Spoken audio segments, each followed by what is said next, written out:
Keisha Productions, en partenariat avec la boutique Mansaya, au 49 rue Léon Fro, Paris 11e, vous présente Mix Up. Bonjour à tous et ravi de vous retrouver sur ce nouveau numéro. Aujourd'hui, nous recevons une chanteuse et rappeuse d'origine congolaise et rayonnaise. Elle baigne dans le milieu de la musique depuis le plus jeune âge en y découvrant le gospel. Elle fait partie des seules rappeuses françaises à utiliser des mots crus et à parler de sujets dérangeants et se fait connaître du grand public avec son titre My Best Plan.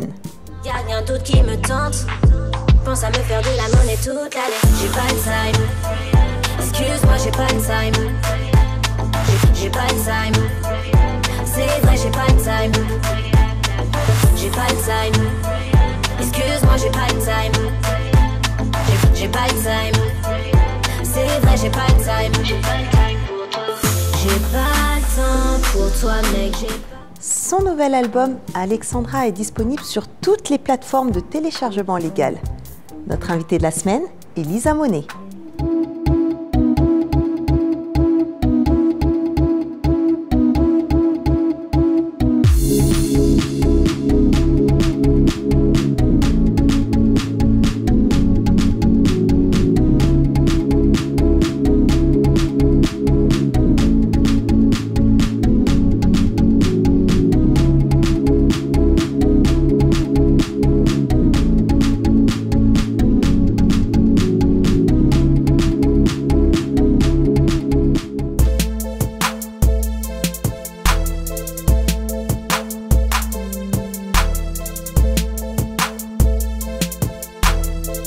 Alors bonjour Lisa Monet. Bonjour. Merci d'être avec nous aujourd'hui. Merci de m'avoir invitée. Avec grand plaisir. Ouais, alors pour te présenter, tu as 29 ans, tu es d'origine rayonnaise et congolaise. Ouais. Tu as grandi à Paris dans le 14e arrondissement. Ouais. Alors tu es rappeuse. Tu t'es bien renseignée. Ouais. Ouais. Alors tu es rappeuse, chanteuse, auteure et interprète. Alors tu as découvert la musique très jeune, c'est à l'âge de 5 ans, ta grand-mère t'emmenait à l'église. Voilà. Et tu as fait du gospel jusqu'à l'âge de 12 ans à peu près. Voilà. Et après ça, toi, à l'adolescence, tu faisais aussi de la danse hip-hop. Voilà, exactement. Putain, t'es super bien renseignée, je suis choquée. Ouais, dis-moi. Alors toi, tu as été influencée par des artistes comme Lil Kim, comme Nicki Minaj, Aaliyah, Janet Jackson. Et tu as travaillé en tant qu'animatrice. Oui. Donc c'était dans une maison de retraite et tu souhaitais entamer une formation donc pour t'occuper du biberonnage.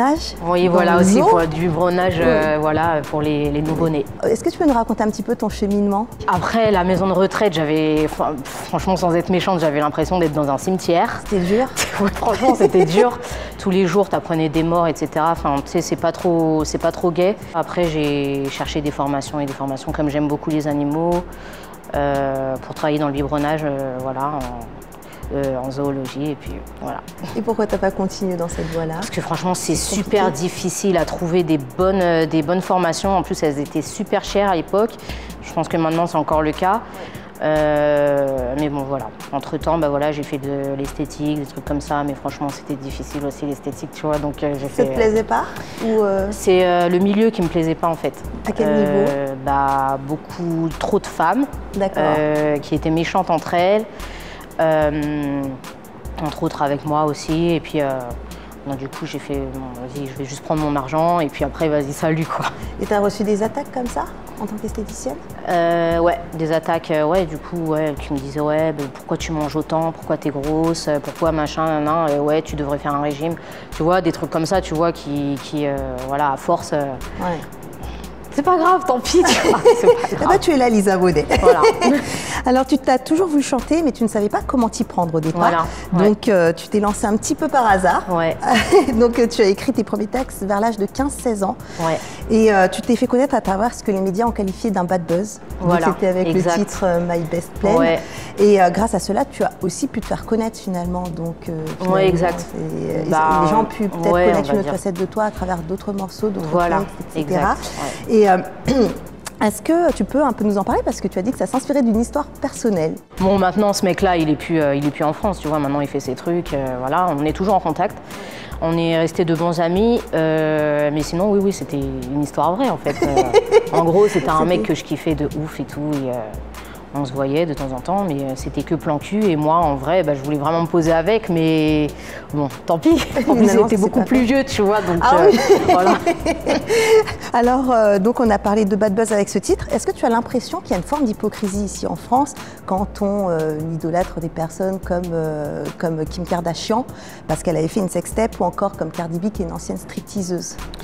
Ouais, mais Kim Kardashian et Cardi B, en fait, elles sont pas françaises. Oui, c'est pour ça, justement. Donc elles sont moins... On peut pas les toucher, en fait, tu vois. Je pense que, en fait, le public français, comme ils savent qu'ils peuvent me voir dans la rue ou, tu vois, me toucher, du coup, ils en profitent pour me dire des mots comme ça et voilà. Être une femme dans le milieu du hip-hop n'est pas commun en France, donc on a voulu te reclassifier dans une catégorie un peu zouk, parce que tu es jeune, tu es une femme, tu es très jolie, donc forcément, voilà, une femme jolie, noire en plus, doit être dans le zouk. Eux, ils voulaient absolument que je sois dans le zouk, en tout cas. Écoute, sur mon nouveau projet, je leur ai montré du zouk, enfin, je sais pas, de la musique caribéenne, quoi, on va dire. Après, je sais pas, peut-être parce qu'ils veulent pas que le public, que la scène féminine française soit noire, je sais pas, j'ai pas l'impression. Dans la R&B, on peut en voir, ou alors... Mais c'est toujours zoukisé, en fait. Oui. On va dire quoi, Yana Nakamura, elle est noire, elle fait un peu de zouk, caribéen. On va dire que c'est de l'urbain, mais pour moi, c'est du zouk, c'est carrément caribéen, tu vois. Sinon, franchement, niveau hip-hop, on a personne. Après, il y a des petites meufs et tout, de Paris et tout. Enfin, je vois de temps en temps, mais non, elles vont jamais être connues, par exemple, comme une Diams ou un truc comme ça. Tu vois. Elles vont jamais être acceptées au niveau de Diams, en tout cas. Alors, évoluer dans un milieu plutôt masculin et parfois macho, ce n'est forcément pas facile en tant que femme. Donc, il n'y a pas beaucoup de rappeuses en France. Tu as d'ailleurs contacté des rappeurs pour faire des feats. Donc, il y en a plusieurs qui ont accepté. Les managers ont mis un veto. Que s'est-il passé? Pourquoi? Peut-être par rapport à mes films porno. D'accord. Donc tu penses que ça te rattrape toujours Ça me rattrape toujours, ouais. Là, il y aura toujours l'image du porno, mais le truc, c'est que moi, j'assume, tu vois. Mais il faut que les gens ils puissent aussi assumer le fait qu'ils aiment bien la musique d'une fille qui a fait du porno, tu vois. Et tu penses que ça, c'est compliqué pour eux? C'est compliqué pour leur image, en fait. Parce qu'en fait, ils ont peur de se mouiller. Ce sera la première fois, surtout, tu vois. Le premier rappeur qui va faire une musique avec une fille qui a fait des castings porno, il va être... soit il va se faire lyncher par tous ses fans, ou alors sinon, les gens, il y a une partie qui vont lui dire « Ouais, vas-y, je te respecte et tout ça, machin, parce que tu l'as fait et tout. » Mais après, ça reste à voir, tu vois. Et ça, on te l'a dit concrètement? Moi, je le sais. Ah, donc c'est toi qui en déduis que bon, c'est je le sais, mais je sais que c'est par rapport à ça, en fait. Tu vois, pour avoir... ça fait combien de temps? Ça fait 7 ans maintenant. Donc, écoute, je sais que c'est à cause de ça, en fait. Mais ils osent pas me le dire ouvertement. Par contre, par exemple, les directeurs artistiques, les trucs comme ça, eux, ils vont me le dire ouvertement. Donc, voilà. Tes textes sont assez crus d'ailleurs, plutôt hardcore. Donc tu t'es inspirée de rappeuses américaines, mais la mentalité en France est diamétralement opposée. Donc c'est vrai que la France, ça reste un pays assez conservateur, assez puritain. Toi, tu es congolaise, d'origine congolaise et rayonnaise. On sait qu'au Congo aussi, les femmes ne peuvent pas dire ce qu'elles veulent. À La Réunion, c'est plutôt libéral. Et en France, finalement, né à cheval, c'est plutôt conservateur. Il ne faut pas tout dire. On peut dire certaines choses, pas tout. Aux États-Unis, c'est très différent. On l'a vu avec les autres rappeuses. Où tu te positionnes dans tout ça, toi, et qu'est-ce que tu penses de tout ça? Écoute, franchement, après, en France, je t'ai dit, déjà, le business de la musique, il n'est pas tenu par des Noirs, tu vois. Alors qu'aux États-Unis, c'est tenu par des Noirs. Et toutes les femmes qui vont rapper là-bas, ce seront des filles noires, et celles qui seront propulsées, ce seront des filles noires. Alors qu'ici, en France, il faut le dire, il y a beaucoup de blancs. Donc voilà. Mais les seuls qui acceptent, qui aiment bien ma musique, on va dire, c'est par exemple des gens libérés comme la LGBT, tu vois, tout ce qui est gay, etc., qui s'assument. Et voilà, mais par contre, la street, ça, c'est niette. Hein. D'accord. Alors, tu déclares être la queen du rap français. Oui. Dans le rap, en général, on a tendance à mettre en concurrence les rappeuses. On les présente souvent comme des ennemis, à l'instar de Nicki Minaj et Cardi B, Foxy Brown et Lil Kim. Est-ce que tu penses qu'il puisse y avoir un trône pour plusieurs rappeuses, finalement, ou alors pas du tout? Mais il n'y en a qu'un seul. Il n'y en a qu'un seul. Donc, on pense qu'il est pour toi. Bah attends, je vais pas te dire il est pour moi, mais en fait j'ai les raisons pour laquelle, justement parce que je me suis beaucoup battue, que bah par rapport aux autres, je pense que ouais, je peux avoir plus de mérite en fait, sans me la raconter, je peux avoir plus de mérite parce que je me suis beaucoup battue et que j'écris mes textes toute seule, que j'ai vraiment tout fait toute seule en fait, de A à Z, tu vois. Donc voilà, c'est pour ça que je me dis que voilà, je suis la queen en fait. D'ailleurs, c'est ce que tu disais, tu avais dénoncé certaines artistes qui n'écrivaient pas elles-mêmes leur... Mais après, ça c'est courant, tu vois. Ouais. Bon, après, je peux pas leur en vouloir, mais tu peux pas dire que tu es artiste quand tu n'écris pas tes propres textes en fait, tu vois. Et tu peux pas mentir parce que sur le papier, il y a écrit. Tu vois, donc voilà, en fait. Direction la SACEM. Bah non, mais même pas la SACEM, même tu le vois sur internet direct, tu vois, tu le vois en fait. Donc, et à quel niveau penses-tu t'être plus battue qu'une autre? Par rapport au porno. Encore par rapport au porno, par rapport au lynchage médiatique, et que je suis encore là, malgré tout. Bon, après, j'ai eu des hauts et des bas, beaucoup de bas, mais j'arrive quand même à me battre, tu vois, parce que je suis noire. Faut se battre. Non, mais bon, voilà. voilà. C'est important. Ouais. Important. Et quelles ont été les plus grandes difficultés que tu as rencontrées dans ta carrière? Qu'est-ce qui a été le plus difficile pour Franchement, toi? c'est vraiment les insultes. Ouais. Par exemple, les directeurs artistiques qui me rabaissaient beaucoup. J'avais aussi un moment, je me rappelle il y a très longtemps, il y a quelqu'un qui m'avait dit, en gros, tu peux réussir parce que tu es clair de peau. Une fille comme toi qui va faire de la musique, machin, mais qui est trop noire de peau, elle pourra jamais réussir. D'accord. Tu es clair de peau, mais il faut que tu fasses du zouk, par exemple, tu vois. Donc alors là, je me suis dit, putain, donc ça commence comme ça, en fait. Ouais. Tu vois. Donc c'est les attaques racistes, les attaques sur ton passé, enfin sur... Ouais, D'accord. plein de choses comme ça. Alors ton nouvel album Alexandra est actuellement disponible donc, sur toutes les plateformes de téléchargement légal. Donc tu es rentrée à la 13e place en fait dans la catégorie album hip-hop. Est-ce que tu t'attendais à cela ou pas du tout? Pas du tout. Non. Pas du tout. Bah après c'est cool. Mais... Je suis contente parce qu'il y a quand même un public qui suit, donc je suis contente. En autoprod, c'est bien, sans vraiment de pub, j'avais juste Instagram comme outil en fait, tu vois. Donc voilà, ouais, je suis contente, c'est cool. Et d'ailleurs, tu l'as intitulé Alexandra, donc c'est ton vrai prénom. C'est mon vrai prénom, ouais. Alors, pourtant, c'est pas un album dans lequel tu te livres. Non, mais c'est pour annoncer la couleur pour un vrai album. Qui va arriver dans combien de temps? Ah, je sais pas. Parce que je pense que celui-là, tout le monde l'attend. Ah ouais, non, mais mon album, il sera... Ouais. Donc là, tu vas vraiment t'ouvrir à ton public et te dévoiler. Est-ce que tu as d'autres projets à venir? À part la musique, non. Non. Non. Pour le moment, non. Je laisse, tu sais, je vais au jour le jour un peu. J'essaye de pas trop voir dans le futur, je regarde. Enfin, je fais mes trucs, quoi, en fait, tu vois. Eh ben, on te souhaite plein de belles choses. Ouais, merci. Alors, Lisa Bonet, ou plutôt devrais-je dire Alexandra. Ouais. Un petit rituel s'impose en seconde partie d'émission. Tu seras face au miroir et donc face à toi-même. Ok. Ton alter ego est celui qui te connaît le mieux, le plus. Il m'a chargé de te poser quelques questions. Ok. Tu as face à toi... Ok. Dis-moi. Aurélien Niyatsonama. Oui. Comment tu le connais? Qui est-il? Mon père. Ton père. Il a des questions à te poser. Ok. Ou alors des comptes à régler. D'accord. Alors, derrière l'image que tu renvoies à travers tes clips, moi je vois une jeune femme sensible qui a sûrement souffert de beaucoup de timidité étant jeune, qui aujourd'hui a décidé de s'assumer. Ouais. Est-ce que je me trompe ou pas? Pas du tout. C'est exactement ça. C'est exactement ça. J'étais très très timide et réservée quand j'étais petite. Enfin, ma mère, elle m'a emmenée quand même chez le psychologue. Elle m'a emmenée voir des gens.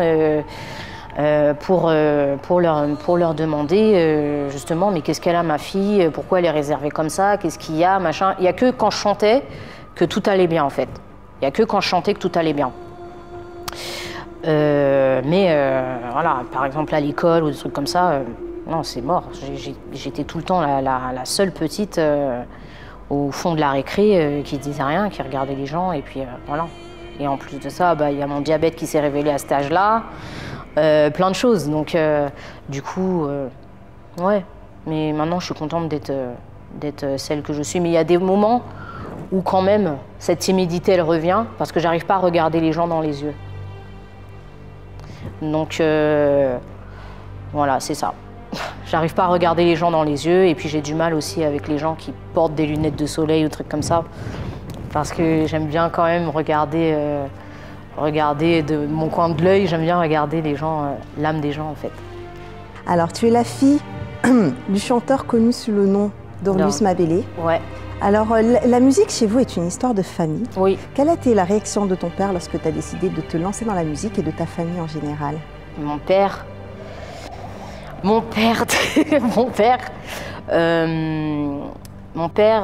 il est très très malade, donc il n'est pas au courant. Il est au courant que je fais de la musique, mais parfois il ne se rappelle plus de moi. Donc quand je vais le voir, il sait que je suis sa fille qui fait de la musique, mais il ne se rappelle plus quelle fille exactement. Voilà. Alors ton papa est atteint de la maladie d'Alzheimer? AVC. AVC, Ouais. d'accord. Alors comment justement tu as pu vivre cette maladie-là parce que ça doit être très compliqué finalement de voir que son père ne reconnaît pas sa propre fille et ses autres filles d'ailleurs. Comment tu l'as vécu? Comment tu le vis au quotidien?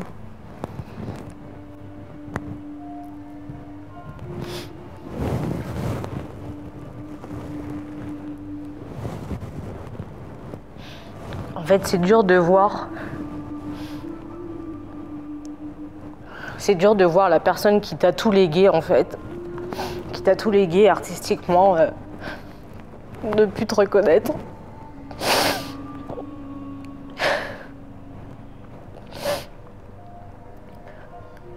Et qui a tout donné pour la musique et au final qui se retrouve comme ça, ça fait mal.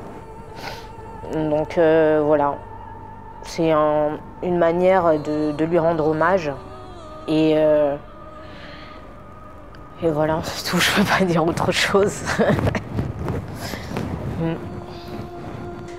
Alors pour ta maman et pour tes sœurs, te voir exposée aux critiques était quelque chose de très difficile. Oui. Mais tu ne leur as jamais rien caché.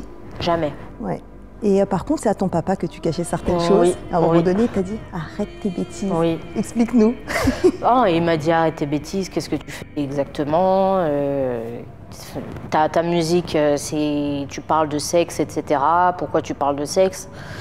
Après, il dit bon, si tu arrives à gagner ton argent comme ça, pourquoi pas, tu vois. Donc voilà, il m'a dit que en gros, je serais toujours sa fille et qu'il m'accepte avec tous mes défauts. Donc voilà, c'est mon petit papa, quoi. C'est mon petit papa. Alors jeune, tu étais plutôt garçon manqué. Oui. Donc, coupe à la garçonne, Ouais. habillée, habillée un petit peu hip-hop à la garçonne, etc. Alors aujourd'hui, tu es une femme très féminine. Est-ce que tu penses que tu as pu guérir de certaines blessures et t'accepter telle que tu es? Je m'accepte comme je suis. Oui, je m'accepte comme je suis, mais pendant un très long moment, j'étais vraiment très difficile avec moi-même, avec mon physique surtout. Oui, bon, après, ouais, j'étais beaucoup garçon manqué parce que j'étais la plus garçon manqué dans ma famille, que mes sœurs étaient trop fifi et que voilà, il fallait un garçon dans la famille. Et c'était moi. Donc voilà, ouais, avec le temps, quand j'ai appris à m'affirmer, ouais, je me suis féminisée. Mais j'ai toujours eu un problème avec mon physique parce que j'étais toujours plus petite de taille que les autres, un peu plus ronde que les autres. Et puis bah voilà, ouais, que j'avais beaucoup d'acné aussi, que j'avais un gros nez et que que je m'acceptais pas comme j'étais en fait. Mais maintenant ça va. Je m'accepte comme je suis et je me dis que tout le monde est différent et voilà, c'est cool. Alors tu soutiens le mouvement LGBT. Oui. Donc tu te considères comme étant un porte-parole pour le milieu gay. Est-ce que tu peux nous expliquer, parce que ton public est principalement gay d'ailleurs, est-ce que tu peux nous en parler, nous expliquer tout ça? Alors, je me liais toujours d'amitié aux gens qui avaient une différence par rapport aux autres, qui se faisaient lyncher par les autres ou qui avaient une différence quelconque, qu'ils soient gros, petits, ou alors avec une maladie ou des trucs comme ça. J'étais toujours avec la personne qui était différente. Ma première meilleure amie était lesbienne. On avait quel âge? On avait 13 ans et ma tante aussi était lesbienne. Donc voilà, en fait je suis beaucoup confrontée aux gens qui ont une différence et la cause LGBT, je la soutiens beaucoup parce que tout simplement parce que j'ai un cœur et que le fait que les personnes trans, lesbiennes, gays se font lyncher comme ça tous les jours par les gens, moi ça m'énerve, donc du coup je les soutiens à fond et voilà, c'est mes petits bébés. C'est mes petits bébés et donc voilà. Même ma petite sœur est lesbienne pour vous dire. Donc. Alors tu as arrêté durant 7 ans la musique, donc tu cherchais à t'améliorer un petit peu plus et tu as même renoncé à avoir un enfant. Ouais. Est-ce que tu peux nous en parler? Alors, j'ai renoncé à avoir un enfant parce que je me suis toujours dit qu'un enfant ça te bloque dans tes projets et dans ton évolution artistique. Et même le fait de te poser avec quelqu'un, c'est pareil, il y a tout qui est bloqué en fait. Tout est bloqué, ça veut dire que tu peux pas écrire, tu peux rien faire, t'es pas comment on dit? Ouais, t'as pas d'idée, t'as rien, c'est bloqué en fait. Parce que tu laisses trop tes sentiments rentrer au lieu de laisser ton artistique parler. Donc voilà, j'ai renoncé à avoir un enfant et j'ai décidé d'être célibataire le temps de faire mes projets. Alors ta grand-mère t'emmenait à l'église, donc tu es une femme spirituelle. Tu as d'ailleurs un tatouage de la Vierge Marie, un autre qui représente les couronnes de pique de Jésus. Oui. Donc tu crois vraiment en Dieu. Bouddha récemment. Voilà, donc autre spiritualité bouddhiste. Ouais. Et alors toi, qui as grandi dans le milieu de l'église, tu as malheureusement eu un passé un petit peu compliqué, donc un ex qui te battait. Oui, aussi. Tu as eu besoin d'argent, ça t'a poussé à te lancer dans le porno. Ouais. Et les gens n'ont pas forcément compris. Pas seulement le porno, la prostitution, beaucoup de choses comme ça. C'était une époque difficile, mais bon, maintenant, voilà, je suis passée à autre chose. Mais sinon, oui, moi, je suis très spirituelle. Tu n'en parles pas souvent de tout ça. Est-ce que tu peux, le fait que tu sois spirituelle, que les gens puissent mélanger certaines choses, qu'à côté de ça, tu as eu un passé compliqué, donc ça t'a poussé à faire certaines choses parce que tu as peut-être regretté. Est-ce que tu peux nous en parler? Après, mon plus gros problème, c'est les gens, en fait. Ils vont toujours me dire oui, pourquoi tu parles de Dieu alors que tu as fait du porno, par exemple? Pourquoi tu parles de Dieu alors que tu es une pute? Oui, pourquoi tu parles de Dieu alors que tu montes ton cul? Des trucs comme ça, tu vois. Après, oui, voilà, j'ai un passé super difficile aussi avec mon ex, oui, voilà, qui me battait. D'ailleurs, c'était une période super dure. Mais, ouais. Non, Jésus. Dieu, je le mets quand même... il a une place importante dans ma vie et il m'a montré beaucoup de signes en fait. Et ce qui fait que voilà, je suis devenue celle que je suis et voilà. Et pareil, en quelque sorte, je peux dire à mon ex merci. Merci de m'avoir autant frappée et de m'avoir autant insultée, etc. Et je peux dire aussi merci à la vie aussi de m'avoir fait faire le tapin, si je peux le dire comme ça. Parce que je suis devenue ce que je suis, justement. Et que je sais qu'à ma place, beaucoup de femmes ont lâché l'affaire. Mais voilà, moi, je suis toujours là. Je suis une preuve vivante, comme quoi je suis encore là. Et je peux être fière de ça, quoi. Mais voilà, il faut savoir mettre le plus important avant tout ça. Qu'est-ce qui a été le plus difficile pour toi durant cette période? Parce que tu as peut-être fait ça, parce que tu n'avais pas le choix, justement. Je voulais absolument de l'argent. Je voulais absolument de l'argent parce que déjà, j'arrivais pas à joindre les deux bouts, en fait. J'arrivais pas à joindre les deux bouts et je voulais de l'argent vite et facilement, en fait.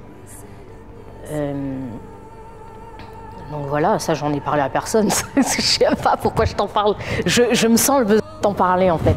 Mais ouais, j'avais besoin de cet argent déjà pour financer tous mes projets, etc. Après, pour ce qui est porno, ouais, ça c'était mon ex.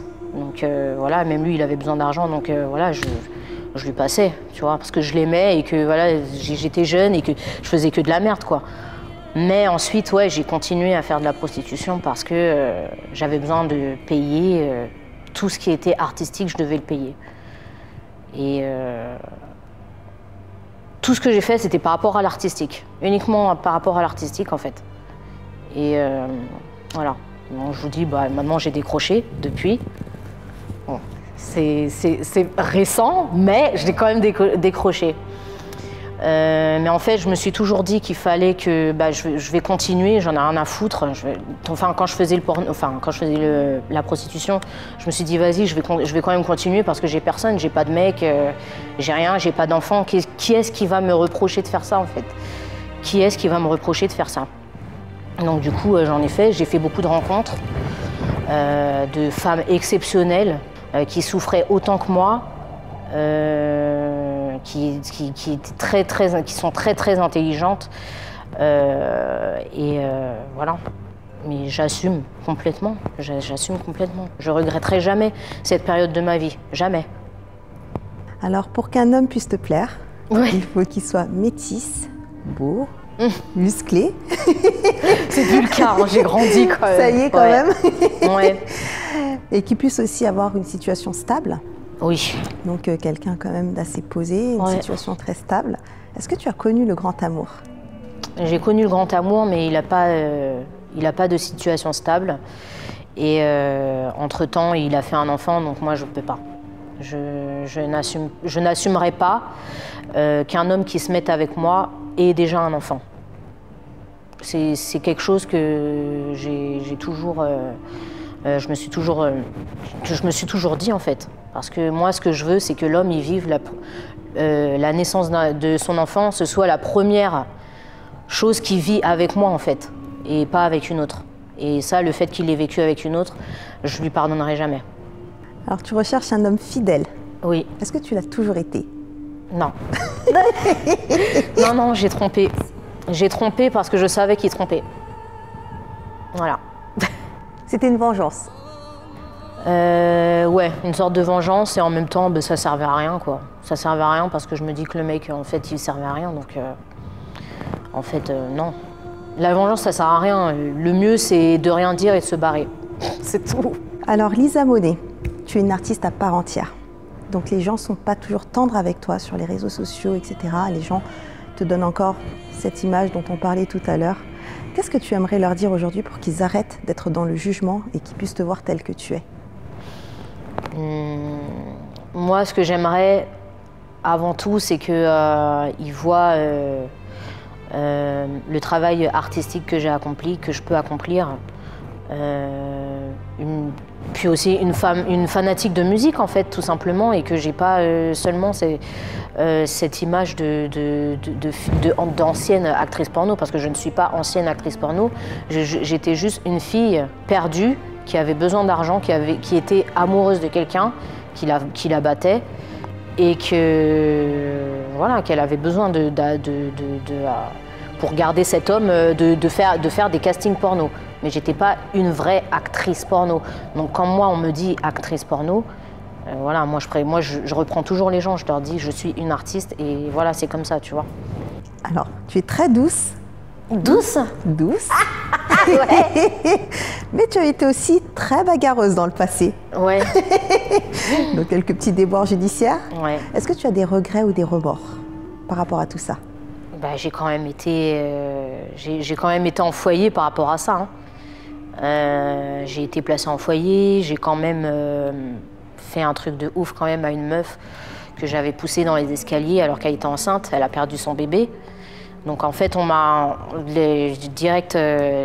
suis direct partie en garde à vue et on m'a placée. Parce que j'étais encore jeune, j'étais encore très jeune, j'avais quel âge?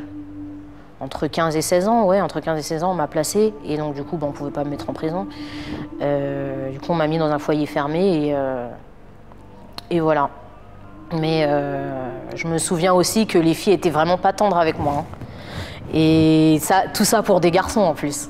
Je me souviens aussi qu'il y avait des filles qui m'attendaient devant le lycée, enfin une fille qui m'attendait devant le lycée avec ses copines, avec de l'acide pour me le mettre sur le visage, pour me mettre ça sur le visage.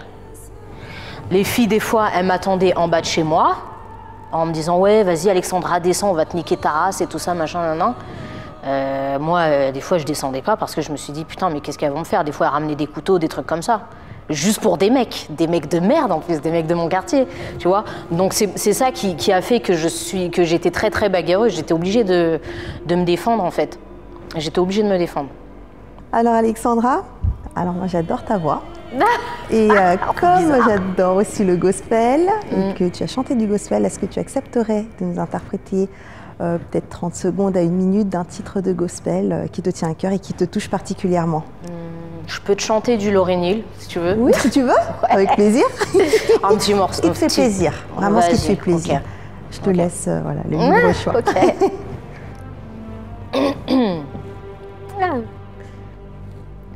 My world is moved so fast today. The past it seems so far away. And I swear it's so times that I can breathe. And every time I try to be what someone inside of me, so caught up, I wasn't able to achieve. And deep in my heart, the answer, it wasn't me. And I made up my mind to define my own destiny. Oh, wow.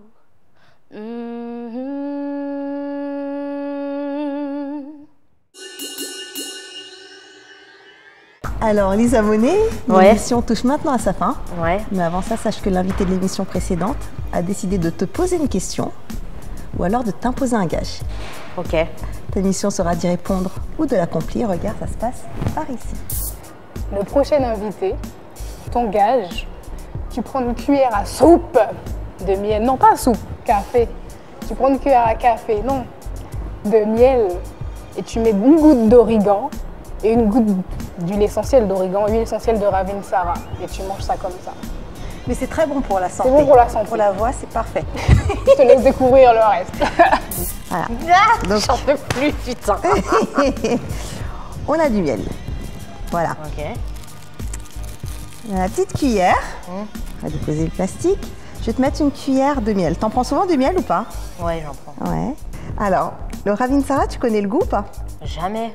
Alors, c'est particulier. T'es chanteuse, c'est top. Okay, franchement, c'est génial. Vas-y. Ça a un goût très fort, mais c'est top. Je vais te laisser tenir la cuillère. Je vais te mettre une seule goutte d'huile essentielle.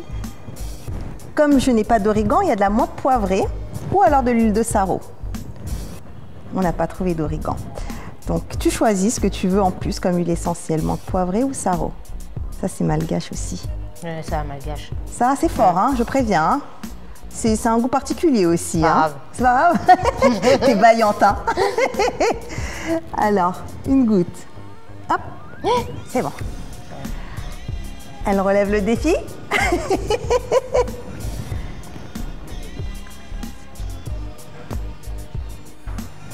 J'attendais le moment où, mais ça va, tu gères bien?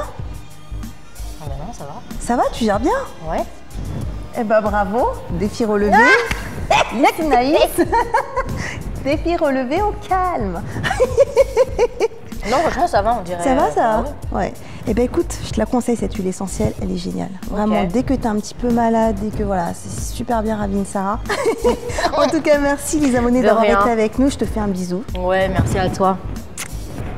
Je t'en prie, et vraiment, c'était un plaisir de te recevoir. Ouais, merci. Bah, c'était un plaisir de venir aussi. Merci beaucoup. Pour en savoir plus sur notre invité, rendez-vous sur sa page Instagram, Lisa Monet. Si vous souhaitez revoir les replays de l'émission, rendez-vous sur notre chaîne YouTube, Mix Up Vacation Asaf. À très vite.